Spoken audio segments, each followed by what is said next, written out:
Colatag, Neogen's easy-to-use test for total coliform and E. coli with the most flexible reading window.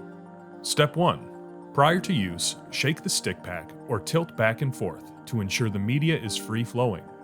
To open, pull the perforated tear tab away. Add Colatag to the water sample. When working with samples that may contain residual chlorine, ensure water is collected in a vessel that contains sodium thiosulfate to neutralize the impact.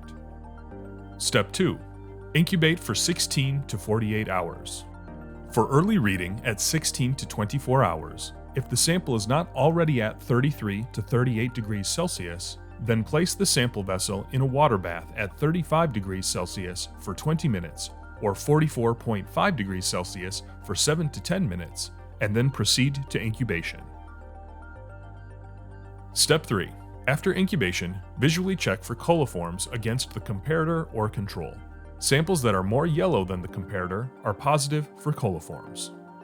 Step 4. Fluorescence check for E. coli by using a 365 nanometer UV light source. Samples that fluoresce more than the comparator are positive for E. coli.